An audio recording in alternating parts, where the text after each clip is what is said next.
At my daughter's engagement party, my ex-wife's new husband stood in my way.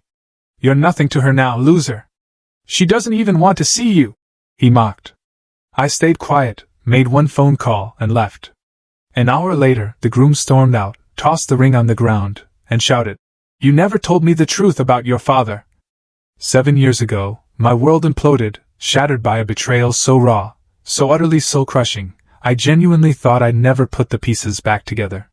But when they decided to twist the knife, to humiliate me in front of my own daughter, that's when I knew, the quiet man they thought they'd beaten was gone.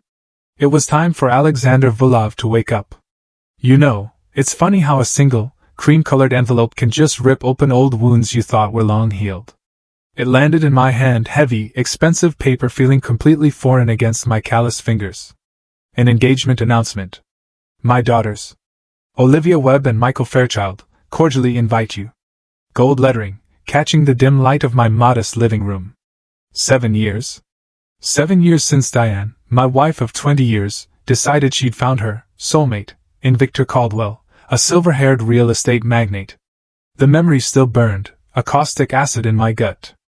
I tossed the invitation onto the coffee table, the sound stark in the silence, and walked into the kitchen. I needed a drink. 52 years old, and I still maintained the powerful build, the alert demeanor that had served me so well in a former life. Before I became Russell Webb, loving husband and father. Before I buried Alexander Volov, the man who'd built and destroyed empires from the shadows. The doorbell rang, pulling me from the abyss. I checked the security camera on my phone. Perry Blackwell.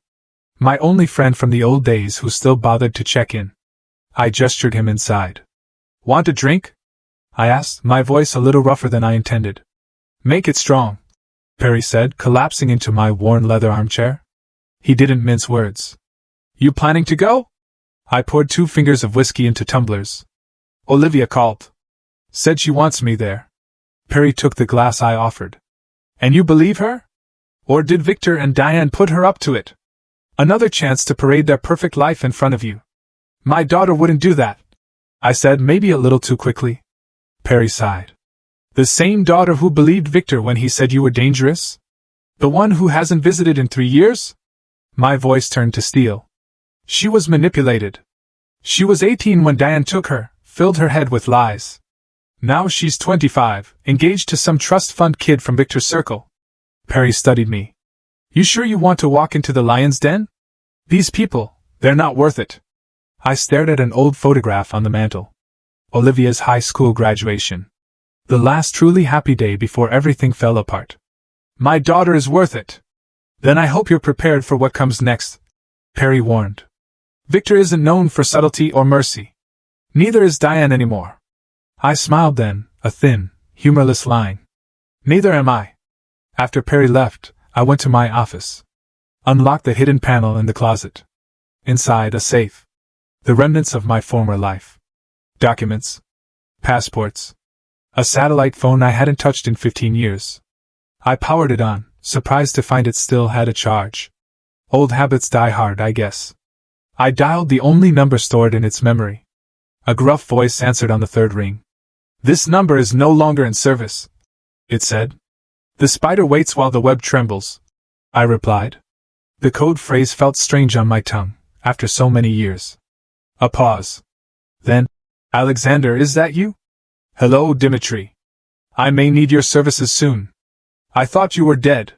That was the agreement." My voice was emotionless. "Are you still in the business? For old friends like you?"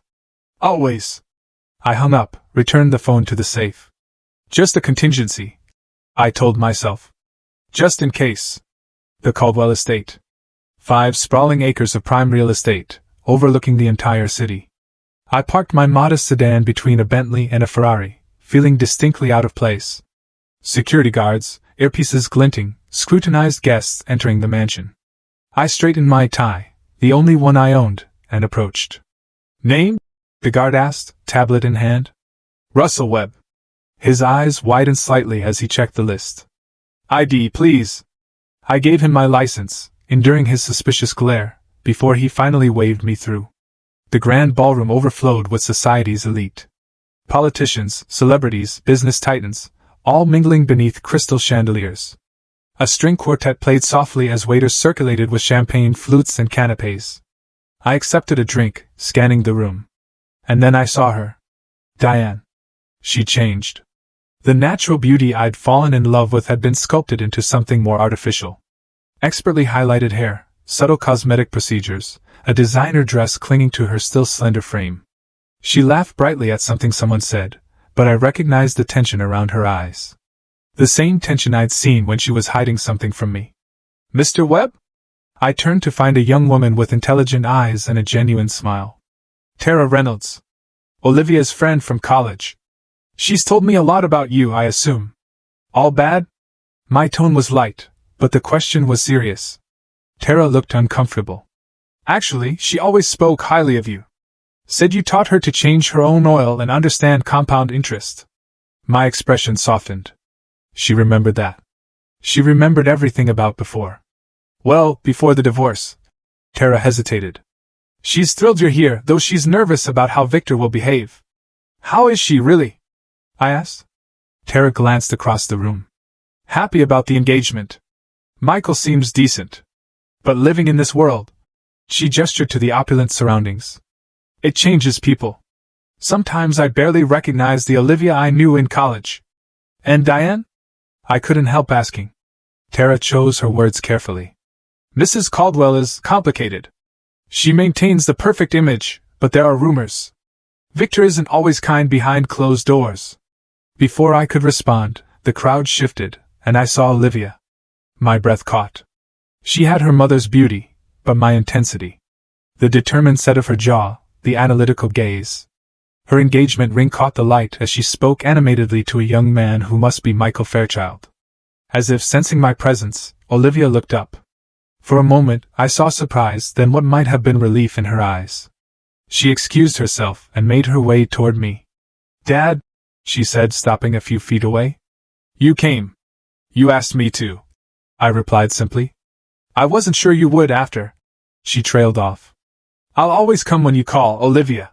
The words hung between us, weighted with years of absence. She stepped forward awkwardly for a hug. I enveloped her, noticing how she tensed before relaxing into the embrace. I've missed you, I said quietly. I've missed you too. She pulled back. Come meet Michael. As we turned, I caught Victor Caldwell's gaze from across the room. The silver-haired man's eyes narrowed, his perfect smile faltering for just an instant before he whispered something to Diane. She looked over, her face paling when she saw me with our daughter. Victor began moving through the crowd toward us, Diane reluctantly following in his wake. Olivia! Victor's voice boomed as he approached. The Hendersons want to congratulate you. Why don't you join them? His tone left no room for argument. He positioned himself between me and Olivia, his back to his stepdaughter. Webb, he said, his voice dropping slightly. I don't recall seeing your name on the approved guest list. It was there, I said calmly. Right below daughter's father. Victor's smile didn't reach his eyes. A technicality I should have addressed. This is a celebration for family and friends. I qualify as both. Diane finally spoke, her voice brittle. Russell, please don't make a scene. No one's making a scene, Diane. I maintained eye contact with Victor. I came to congratulate my daughter on her engagement. Nothing more. You've done that, Victor said dismissively. Now I think it's best if you leave before you embarrass Olivia further. I noticed several nearby guests pretending not to listen. Olivia stood frozen beside Michael, who looked increasingly uncomfortable. The only embarrassment here is your behavior, Victor, I said quietly. Victor's face darkened. You think you can waltz in here and pretend to be part of this family? After everything? He stepped closer, lowering his voice. Let me make something clear. You're nothing here. A footnote. The sad loser Diane was smart enough to leave behind. I remained perfectly still, my expression unchanged. Victor, emboldened by my silence, continued. Go back to your pathetic little life and stay there. Olivia has a real father figure now. She has me. Victor's smug satisfaction grew with each passing second of my silence. The surrounding guests had created a bubble of space around us, pretending not to watch the confrontation, while missing nothing. Nothing to say, Webb? Victor taunted, not surprised. You never could stand up for yourself, could you? That's why Diane left. Why Olivia chose to come with us. My gaze shifted to Diane, who looked away, unable to meet my eyes. Then to Olivia, whose expression had transformed from embarrassment to something approaching horror. Dad, she started to say, moving toward us. But Victor raised his hand to stop her without even looking back. Stay where you are, Olivia. Your mother and I will handle this. Victor turned back to me. Now, as I was saying, I cut him off. I'd like to speak with my daughter. That's not happening. Victor stepped directly into my path. You're nothing to her anymore, loser. She doesn't want to see you. The words echoed in the sudden silence. Victor laughed, clearly enjoying the power play. Behind him, Diane placed a restraining hand on his arm. Too late. Michael moved to Olivia's side, his expression darkening as he witnessed Victor's behavior. I didn't raise my voice. Didn't clench my fists. The complete absence of reaction seemed to unnerve Victor more than any outburst could have. I understand, I said finally. I reached into my pocket and extracted my phone. If you'll excuse me. I turned and walked a few paces away, dialing a number from memory. It's me, I said quietly. Execute protocol severance. Full spectrum. Yes, immediately. I pocketed the phone and walked toward the exit without looking back, ignoring the whispers that followed me. Diane hurried after me, catching me in the foyer. Russell, wait! Her voice trembled. That was uncalled for. Victor just gets protective sometimes. Does he protect you the same way? I asked, noting the almost imperceptible flinch my words produced. What's that supposed to mean? You know exactly what it means. I studied her face. Was it worth it, Diane? Trading 20 years of marriage for this gilded cage? I'm happy, she insisted. But the words rang hollow. If you say so. I turned to leave. What was that call about? Anxiety crept into her voice. I paused at the door. Just catching up with an old friend. Inside the ballroom, the party had resumed its rhythm when a commotion erupted near the main entrance. Bradford Fairchild, Michael's father and CEO of Fairchild Technologies, was engaged in an intense phone conversation, his face ashen. He beckoned his son urgently. Michael excused himself from Olivia and joined his father. Their heated whispers grew louder until Bradford's voice carried across the room. This cannot be true.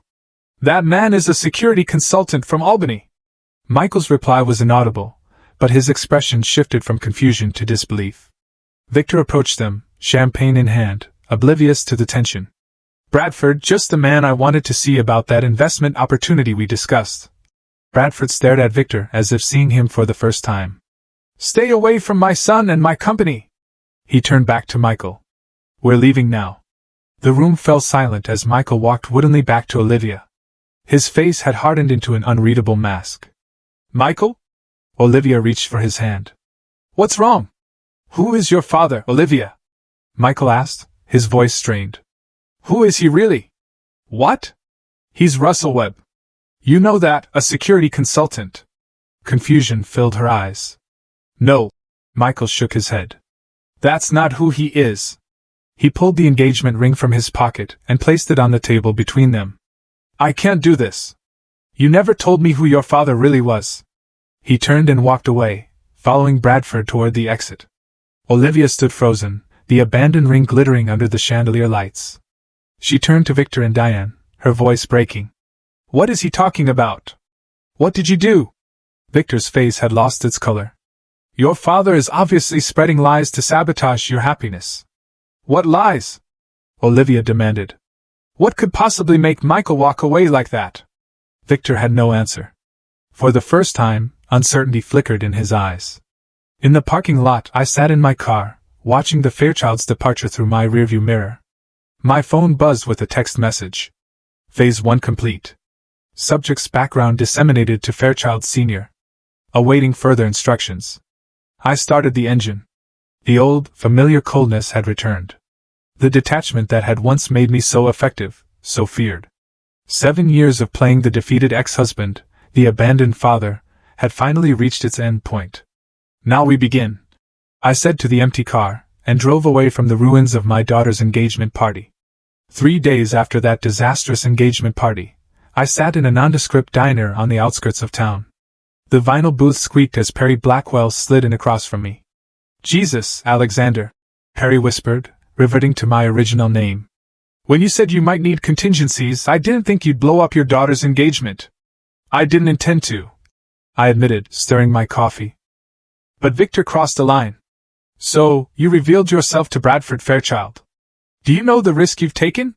Perry leaned closer. You've been Russell Webb for 15 years. Your old identity was buried for a reason. My expression remained impassive. Bradford needed to know who his son was marrying into. I simply had Dimitri inform him about what, exactly? That before I was Russell Webb, security consultant and family man, I was Alexander Volov.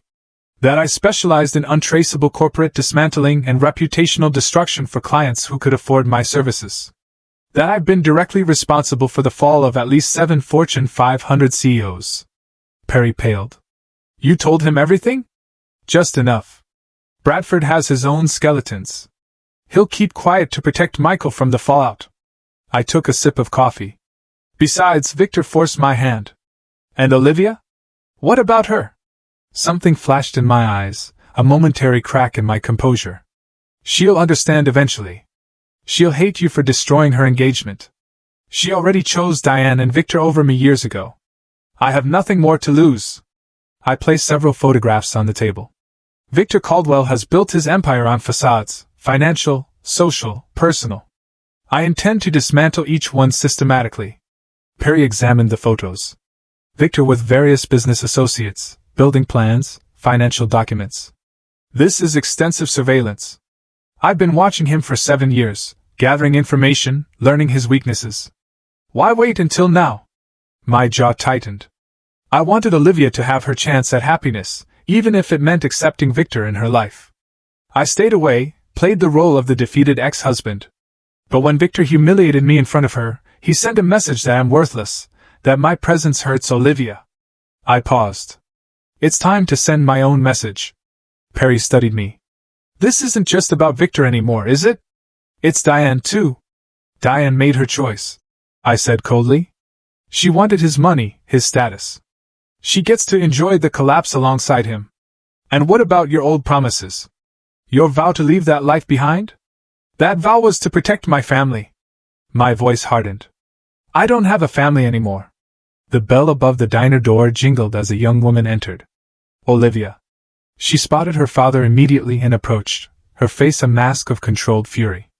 Excuse us, she said to Perry, who nodded and vacated the booth. How did you find me? I asked as she sat down. I remembered you liked this place. Olivia's hands trembled slightly. What did you do? Michael won't return my calls. His father has hired security to keep me away. I met her gaze steadily. I made a phone call. To whom? Saying what? When I didn't immediately answer, she continued. Do you hate me that much? Was this punishment for staying with Mom after the divorce? I have never hated you, Olivia. Not for a moment. Then why destroy my engagement? I considered my next words carefully. Sometimes the truth is destructive all on its own. What truth? That's what no one will tell me. Her voice rose, drawing glances from other patrons. Asked your mother? My tone remained even. Ask her who I was before I met her. Ask her what she really knows about me. I'm asking you. And I'm not ready to tell you. Olivia's eyes filled with angry tears. 7 years of barely speaking to me. And now you've ruined the most important relationship in my life. Was it worth it, Dad? The word Dad hit me harder than I expected. You'll understand someday. I understand perfectly now. She stood abruptly. Stay away from me. From all of us. I watched her leave, her parting words echoing those I'd heard countless times from targets whose lives I'd systematically dismantled. The familiar emptiness settled over me. The void where emotion should exist. My phone vibrated with a message from Dimitri. Phase 2 ready. Waiting for your green light. I typed my response. Begin. The headquarters of Caldwell Properties occupied the top 10 floors of a downtown skyscraper, its logo emblazoned in gold against the glass facade. In the executive suite, Victor Caldwell paced before floor-to-ceiling windows, phone pressed to his ear. What do you mean, withdrawn? The Fairchilds committed to that investment last month. His face contorted with rage. Well, get Bradford on the phone and fix it. He hurled the phone across the room, narrowly missing his assistant, who had entered with a stack of documents. More problems? Asked a voice from the doorway. Lawrence Bishop, Victor's business partner and childhood friend, leaned against the frame, arms crossed. Bradford Fairchild is backing out of the River Heights development. 40 million gone! Victor collapsed into his chair. First, his son breaks off the engagement with Olivia. Now this. Something's not right. Maybe it's related to the calls I've been getting, Lawrence said carefully. 3 of our investors have asked for emergency audits this week alone. Victor's head snapped up. Who? Martin's Own Group, Apex Capital, and Hamilton Trust. Impossible. They can't just demand, actually they can. The language is in their contracts. Lawrence approached the desk. Victor, what's going on? These are institutional investors who've been with us for years. Suddenly they're all spooked. Victor loosened his tie. It's market jitters. Nothing more, is it? Lawrence placed a folder on the desk. These arrived this morning. Anonymous. Sent to my personal address. Victor opened the folder and froze. Inside were bank statements showing massive transfers to offshore accounts. Transfers authorized with his signature. What the hell is this? He demanded. You tell me. Lawrence's voice had chilled. Because they look remarkably like records of you siphoning company funds. These are forgeries. Victor stood, face flushing. I'm being set up. By whom? Victor paced again, mind racing. Webb, he said finally. Russell Webb. Lawrence raised an eyebrow. Diane's ex-husband?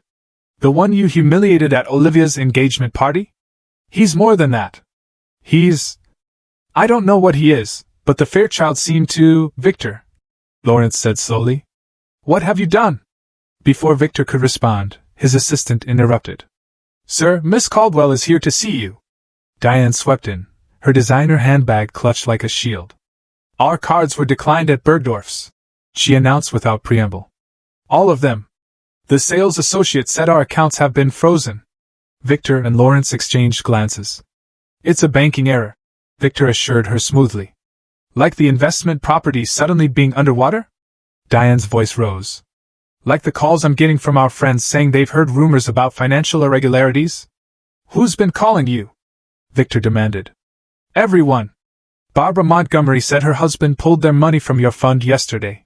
The Whiters canceled our dinner plans with some ridiculous excuse. Diane's perfect composure cracked. What's happening, Victor? Lawrence cleared his throat. I think I'll give you two some privacy. After he left, Diane faced her husband. Is this because of what you did to Russell at the party? Don't be ridiculous. Victor dismissed her with a wave. Webb is a nobody. A loser who couldn't keep his wife happy. Then explain what's happening. Victor avoided her eyes. A temporary cash flow issue. Nothing serious. Liar. Diane's voice was flat. You've been lying about our finances for months, haven't you? Those late-night calls, the mysterious meetings. You didn't seem to mind the benefits. Victor snapped. The jeweler, the vacations, the status. You were happy enough to enjoy it all without questions. The accusation landed like a slap. Diane stepped back, her expression hardening. Fix this, Victor. Whatever it takes. After she left, Victor unlocked his private safe and removed a burner phone. He dialed a number from memory. Baker Security. A gruff voice answered. This is Caldwell. I need information on Russell Webb. Everything you can find, the standard rate. Money is no object. I want to know who he really is. Across town, in a modest apartment I'd rented under an alias, I monitored the bugs I'd planted in Victor's office months ago. I smiled thinly at the panicked conversation I'd just heard. My phone rang. Tara Reynolds. Olivia's friend, who unknowingly had become a crucial piece in my plan. Mr. Webb, it's Tara. I got your message about being worried about Olivia. Thank you for calling back, Tara. Has she told you what happened at the engagement party? Some of it. Tara sounded hesitant. She's devastated, confused. Did she mention that Victor blocked me from speaking to her? That he humiliated me in front of everyone?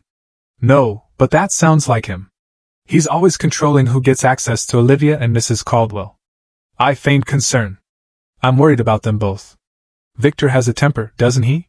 A pause. How did you know? Just a feeling. I carefully steered the conversation. Tara, you work at one of Victor's companies, don't you? Yes. In marketing at Caldwell Development. Have you noticed anything unusual lately? Any signs of financial trouble? Tara lowered her voice. Actually, yes. There are rumors about payroll issues coming up and some executives have been leaving suddenly. She hesitated. Why do you ask? Just connecting dots. I replied casually.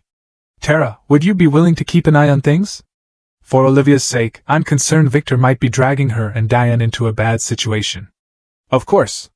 Tara agreed readily. Olivia is my best friend. After hanging up, I opened my laptop to check progress on the other fronts of my operation. Dimitri had successfully planted doubt with key investors. Lawrence had received the fabricated financial documents that were close enough to the truth to be believable. Most importantly, the real evidence of Victor's questionable business practices, evidence I'd been gathering for years, was finding its way to the right regulatory authorities, anonymously, of course. My phone buzzed with a text from Perry. Victor hired Baker Security to investigate you. Time frame, I typed back. 48 hours until they find what I want them to find. The pieces were in motion. The first dominoes had fallen.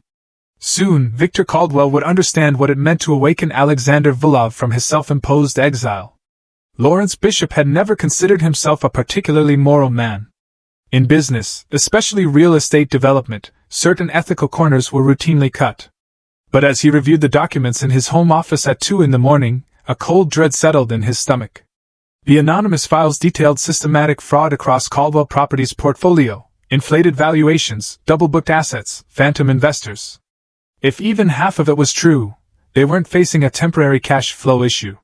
They were facing criminal charges. His phone rang, a number he didn't recognize. Mr. Bishop.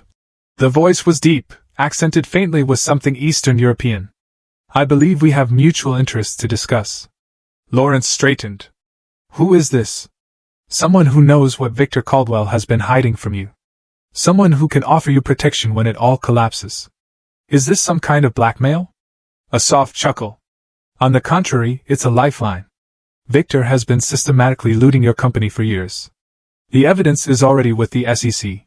You have perhaps 48 hours before the investigation becomes public. Lawrence's mouth went dry. What do you want? Distance yourself from Victor. Publicly. Immediately. Claim ignorance of his actions, which, based on your reaction to the documents I sent, is largely true. How do you know about those documents? Lawrence demanded, then realized. You sent them. Smart man. Unlike your partner. Why are you doing this? A pause. Victor took something from someone I respect. This is simply cosmic balance being restored. The line went dead. Lawrence sat motionless for several minutes. Then he began making calls. First to his personal attorney, then to a crisis management firm. By dawn, he had the framework of a plan to salvage what he could from the impending wreckage. At the Caldwell mansion, Victor awakened to an empty bed. He found Diane in the kitchen, still in her nightgown, staring at her tablet. You should see this, she said without looking up. Her voice was hollow. Victor took the tablet. On screen was a financial news website with the headline, Caldwell Properties under scrutiny. Co-founder Bishop distances himself from concerning practices. What the hell? Victor grabbed his phone and dialed Lawrence, who didn't answer. That backstabbing son of a bitch. Is it true? Diane asked quietly. Are we in trouble? Before Victor could respond, his phone rang. Baker Security. Mr. Caldwell, we have preliminary information on Webb. The investigator reported. It's unusual. What did you find? Nothing. Literally nothing before 15 years ago. Russell Webb appeared out of nowhere with perfect documentation, but no history. It's the kind of identity created by witness protection, or... The investigator hesitated. Or someone with very specialized skills and connections. The man's voice lowered. There are rumors in certain circles about an operative called the Architect who disappeared around the time Webb appeared. Known for constructing and executing the systematic dismantling of individuals deemed untouchable. Victor's blood ran cold. Are you saying Webb is this architect? I'm saying it's a possibility you should consider. My advice? Whatever you did to anger this man, undo it. Immediately. Victor hung up and slumped into a chair, mind racing. Could Webb really be some sort of professional destroyer? It seemed absurd. The quiet, defeated man he'd humiliated at the engagement party didn't match that profile. Yet, the timing was too perfect to be coincidence. Everything had started unraveling after that night. After Webb's mysterious phone call. "Victor." Diane's voice broke through his thoughts. "I asked if we're in trouble." He looked at his wife, still beautiful, but showing the stress of recent days. The woman who had left her husband of 20 years for the wealthier, more powerful man. "We'll be fine," he lied. "I need to make some calls." He retreated to his study, locking the door before accessing his own set of offshore accounts, ones even Lawrence didn't know about. The balances were healthy enough to disappear and start over somewhere with no extradition treaty. Victor had always maintained an exit strategy. He just hadn't expected to need it because of Diane's ex-husband. His computer screen suddenly went black. Then displayed a single message: "Remember the man you called a loser? He remembers you." Victor stared at the words, a chill running down his spine. He reached for the panic button under his desk, the one connected directly to his security team. Nothing happened. No response. His phone buzzed with a text from an unknown number: "They can't help you." Victor rushed to the window and drew back the curtain. The security guards normally stationed around the property were gone. He was alone in the house with Diane, completely exposed. For the first time in decades, Victor Caldwell felt genuine fear. Across town, I sat with Perry and Dimitri in the rented apartment, monitoring the surveillance feeds from the Caldwell mansion. Victor's panic was palpable, even through the cameras. "Phase 2 complete," Dimitri noted with professional satisfaction. "His business reputation is in freefall. Lawrence Bishop has fully separated himself. The SEC investigation launches officially tomorrow." "And the personal accounts?" I asked. "Flagged with multiple agencies," Perry confirmed. "He can't access his exit strategy funds. We've effectively trapped him." I nodded. "Begin Phase 3. "Are you sure?" Perry looked concerned. "Phase 3 directly impacts Diane and Olivia as well. They chose him," I said coldly. "They can share his fate." "Alexander," Dimitri said carefully, using my original name. "You've accomplished your goal. Victor is ruined. Is the rest necessary?" My expression remained impassive. "Victor didn't just steal my wife. He poisoned my daughter against me. Made me a stranger in her life. This isn't just about punishment. It's about truth. They all need to see who Victor really is, who I really am." I stood and walked to the window, looking out at the city below. "And most importantly, they need to understand that betrayal has consequences. Consequences that can't be undone with apologies or regrets." Perry and Dimitri exchanged glances, but said nothing. They had known Alexander Vulov long enough to recognize when his mind was set. The man who had once brought corporate giants to their knees without ever showing his face was fully awake again, and Victor Caldwell had become his personal target. The gala fundraiser at the Metropolitan Museum had been on the city's social calendar for months. Despite the whispers about Caldwell Properties' financial troubles, Victor and Diane arrived in their usual style. He in a tailored tuxedo, she in a couture gown that cost more than most people's monthly mortgage. "Smile," Victor hissed through his fixed grin as they posed for photographs.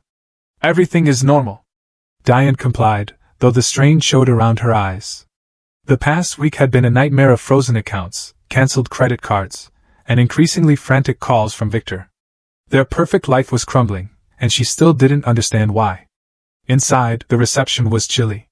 Former friends suddenly found reasons to drift away when the Caldwells approached. Conversations hushed as they passed. "Victor, Diane." Lawrence Bishop greeted them with exaggerated cordiality, cameras flashing nearby. "So glad you could make it, you backstabbing parasite," Victor growled under his breath, maintaining his smile. "We built that company together, and one of us apparently decided to dismantle it alone." Lawrence sipped his champagne. "The SEC investigators had quite a lot of questions about those offshore transfers. Fortunately, I had no knowledge of them. Those records are fake, and you know it." "Are they?" Lawrence's eyes hardened. "Because they match some discrepancies I've been noticing for years, but chose to ignore. My mistake." Before Victor could respond, Lawrence turned to Diane. "I'm sorry you've been drawn into this, Diane. I know how important social standing is to you." The barb was delivered with perfect politeness. As Lawrence walked away, Diane gripped Victor's arm painfully. "What is he talking about?" "What?" Offshore transfers? Not here, Victor muttered, guiding her toward the bar. As the evening progressed, Victor grew increasingly desperate. Key business relationships were disintegrating before his eyes as former allies publicly aligned with Lawrence instead. The whispers had become brazen discussions of Caldwell Properties' impending collapse. His last hope was Hamilton Woodward, whose investment firm controlled sufficient capital to potentially stabilize the situation. Hamilton. Victor approached the silver-haired financier with forced joviality. Just the man I wanted to see. Woodward regarded him coolly. Victor, I was actually hoping to avoid this conversation. I understand there have been concerning rumors. Victor began his prepared speech. But I can assure you, save it. Woodward cut him off. I received some very interesting documents yesterday. Recordings, actually. Recordings of you discussing how you play investors like me, how we're stupid old men easily manipulated by your projected confidence. How you've been misrepresenting assets for years. Woodward's expression was glacial. Particularly illuminating was your joke about my daughter, the one you tried to seduce at my holiday party last year. The blood drained from Victor's face. Hamilton, my firm is formally severing all ties with Caldwell Properties. Effective immediately. Woodward turned to leave, then paused. One more thing, the man who provided these recordings suggested I asked you about the loser you humiliated. I think you know who he means. As Woodward walked away, Victor scanned the crowded room frantically. Was Webb here? Watching his destruction unfold? The sound system crackled suddenly, the soft background music replaced by a familiar voice, Victor's voice, in mid-conversation.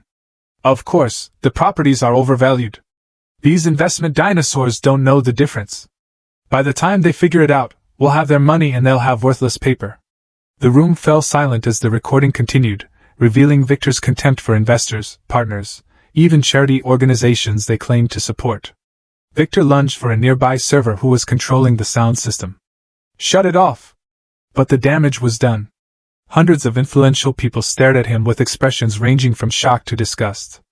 Diane had disappeared from his side. He found her in the coat check area, hands shaking as she gathered her things. Diane, wait! Was that real? She demanded. Those recordings? Of course not. The lie came automatically. Don't! Her voice was tight with fury. Don't you dare lie to me now! Not after you've destroyed everything! I built everything! Victor snarled, grabbing her arm. Everything you enjoyed for the past 7 years. The homes, the vacations, the status you craved so badly. You left your husband for it. Diane wrenched free. I left Russell because you promised me security, a better life. And delivered it, until Webb decided to tear it all down. Russell? Diane looked stunned. Your pathetic ex-husband isn't who you think he is. Victor's voice dropped to a harsh whisper. The man you left, the man I humiliated, he's systematically destroying us, using skills and connections neither of us knew he had. For the first time, genuine fear showed in Diane's eyes. What did you do, Victor? What did you do to provoke him? Outside the museum, I watched the Caldwells' argument through binoculars from a parked car. Beside me, Dimitri monitored the audio feed from the microphone in Diane's purse, planted weeks ago by Tara, who believed she was helping Olivia by keeping tabs on Victor's volatile behavior. She's finally seen him clearly, Dimitri observed. Too late. I replied without emotion. The SEC moves tomorrow. Their assets will be frozen by morning. My phone rang. Olivia's number. I answered on speaker. Is it true? Her voice was raw. Are you destroying Victor's business? His reputation? Who told you that? Mom just called, hysterical. Said you've been planning revenge for years? That you're not who I think you are. I considered my words carefully. Your mother made choices, Olivia. Victor made choices. Now they're facing consequences. So it is you. She sounded shaken. The business problems, the social humiliation, Michael breaking our engagement, all because Victor insulted you at a party? This was never about an insult. My voice hardened. It was about what they took from me, what they took from us. What are you talking about? Ask your mother about Alexander Volov. Ask her what she knew when she married me. When she left me. The line went silent for several seconds. Who is Alexander Volov? Me. I ended the call and turned to Dimitri. She'll search for information now. Make sure she finds exactly what we want her to find. As we drove away from the museum, my expression remained impassive. But inside, something shifted. Not regret, precisely. A recognition that some bridges, once burned, could never be rebuilt, even with my only daughter. 3 days after the gala disaster, Victor sat in his home office, surrounded by empty liquor bottles. The television droned with news of Caldwell Properties' spectacular collapse. Federal agents had raided their offices. Lawrence Bishop had turned state's evidence. Investors were filing lawsuits. Everything he built over decades gone in a week. The security system chimed, announcing a visitor. Victor checked the camera feed to see Diane's ex-husband standing at his front door, alone and unarmed. Victor buzzed him in, too defeated to even feel anger anymore. I entered the office without knocking, my presence filling the room despite my casual attire. I surveyed the disheveled space, the unshaven man before me, with the clinical detachment of a scientist observing a failed experiment. Webb. Victor attempted bravado. Or should I call you Vilov? Either works. I remained standing. Though only one of those men officially exists. What do you want? Come to gloat over your handiwork? Just to deliver a message. It's not over. Victor laughed bitterly. What's left to take? My company's destroyed. My reputation ruined. My assets frozen. You still have your freedom. Temporarily. The implied threat hung in the air. Victor reached for his drink. How did you do it? All of it? Methodically. My tone was conversational. I placed listening devices in your home and office 3 years ago. Gained access to your financial records. Cultivated relationships with your associates to identify vulnerabilities. Why wait so long to use it? I was content to observe, to let you self-destruct naturally. My expression hardened. Until you decided to humiliate me in front of my daughter. Until you blocked me from speaking to her at her own engagement party. All this because I hurt your feelings? Victor sneered. No. All this because you're exactly who I knew you were. An arrogant fraud who stole my family and thought there would be no consequences. The front door opened and closed downstairs. Heels clicked on marble as Diane called out. Victor? She appeared in the doorway, freezing at the sight of me. What are you doing here? Hello, Diane? My voice softened imperceptibly. You're looking well, all things considered. Diane stepped into the room, her designer outfit contrasting with her exhausted face. Have you come to finish destroying what's left of our lives? That depends on Victor. I turned back to him. The SEC has evidence of your financial crimes. The FBI has recordings of you discussing bribery of government officials. You're facing decades in federal prison. Victor paled further. What do you want? A full confession. Every illegal act. Every person you've harmed, delivered to the authorities tomorrow. You're insane. Victor scoffed. Why would I do that? Because I'm offering you a choice. Confess and receive a reduced sentence, or resist and watch as additional evidence emerges implicating Diane as a knowing accomplice. Diane gasped. You wouldn't. I turned to her, my expression unreadable. Wouldn't I? You chose this man over our 20-year marriage. You helped turn Olivia against me. Why should I protect you now? Because you loved me once. Diane whispered. Love? I repeated the word like it was foreign. Did you think about love when you were planning your exit strategy? When you were transferring funds to your private account months before you left? Victor looked at Diane sharply. What private account? The one she opened 6 months before leaving you. I informed him. She'd been methodically preparing to leave you for over a year, Victor. Finding ways to maximize her position for the divorce. Diane shook her head frantically. That's not, don't bother denying it. I cut her off. I have the bank records, the lawyer consultations, everything. You weren't Victor's victim, Diane. You were his willing accomplice. In fact, you approached him first. Victor stared at Diane with dawning comprehension. You told me you were unhappily married. That Russell was controlling, possibly dangerous. She needed a justification. I explained dispassionately. A narrative that made her the victim rather than the betrayer. Is this true? Victor demanded. Diane's silence was answer enough. I continued. I'm not here to repair your broken relationship. I'm here to deliver terms. Victor confesses to everything tomorrow, leaving Diane's name out of it. Or I ensure you both face maximum consequences. Why would you protect her at all? Victor asked. I'm not protecting Diane. I'm protecting Olivia from seeing both her parents destroyed. I checked my watch. You have until noon tomorrow to decide. As I turned to leave, Diane followed me into the hallway. Russell, wait. Please. I paused, but didn't turn. I made a terrible mistake, she said, her voice breaking. I see that now. Victor isn't who I thought he was. Neither am I, apparently. I replied coldly. It's not too late for us. Diane reached for my arm. We could start over. I still care for you. I finally turned, my eyes revealing nothing. 7 years ago, I would have given anything to hear those words. I would have forgiven everything. Hope flickered in her eyes. And now? Now I see you clearly. You're not returning to me because you love me. You're running from the consequences of your choices. I gently removed her hand. There is no us anymore, Diane. There never will be again. I walked away, leaving her alone in the hallway of the mansion that would soon no longer be hers.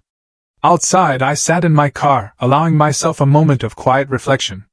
My phone buzzed with a message from Olivia. I know who Alexander Vulov is now. We need to talk. The small waterfront park was deserted in the early morning light. I sat on a bench overlooking the harbor, watching sailboats rock gently in their slips. This had been Olivia's favorite place as a child, where I taught her to skip stones and identify different birds. I sensed her presence before seeing her. She sat beside me, maintaining a careful distance. Did he confess? She asked without preamble.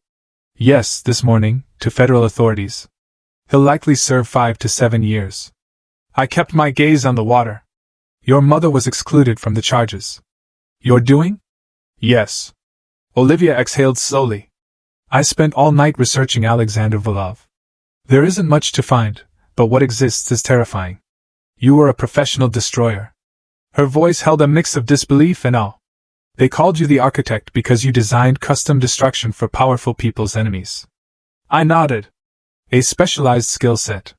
You disappeared 15 years ago, right before you met Mom. I wanted out. A normal life, family. I finally looked at her.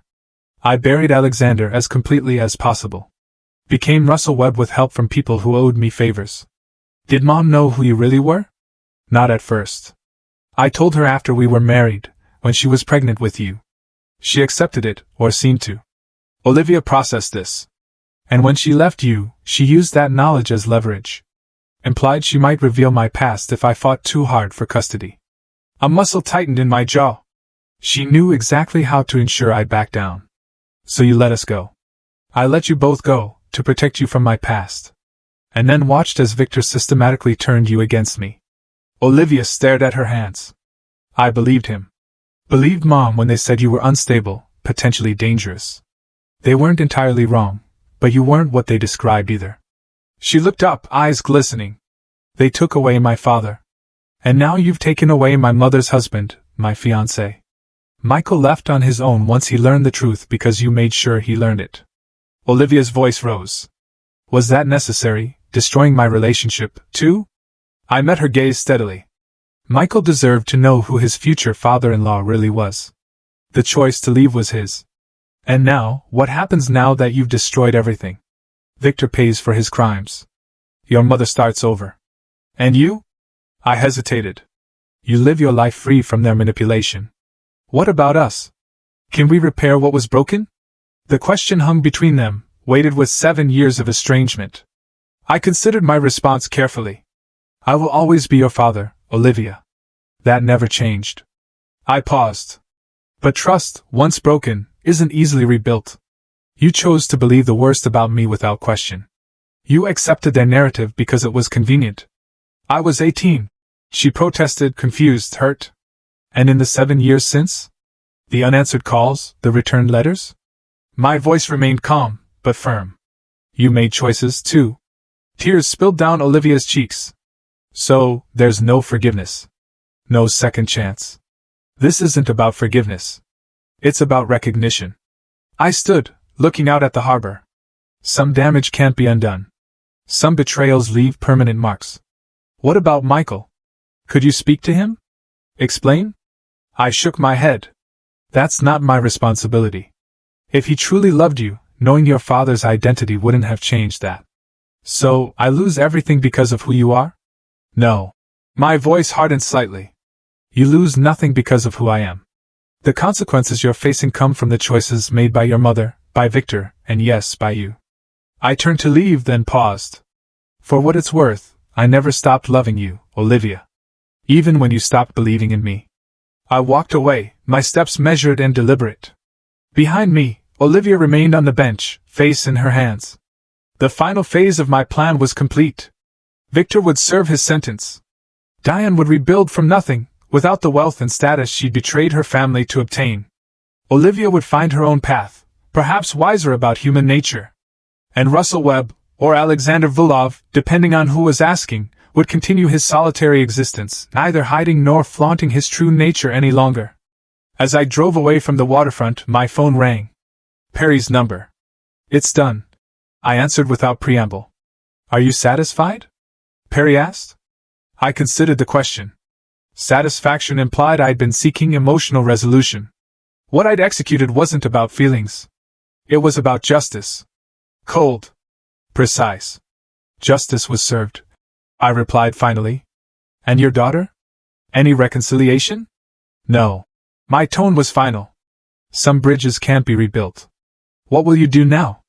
I glanced at the safe house address Dimitri had texted me. A place to lie low while the media frenzy around Victor's confession died down. Continue, I said simply. Just continue. The sun rose higher over the city skyline as I drove toward my uncertain future. Behind me lay the wreckage of those who had betrayed me. Not destroyed in a burst of vengeful rage, but dismantled with the precise, methodical skill that had once made Alexander Vulov legendary. The man they had called a loser. The man they had dismissed and humiliated. He had shown them exactly who he was, and who he had always been.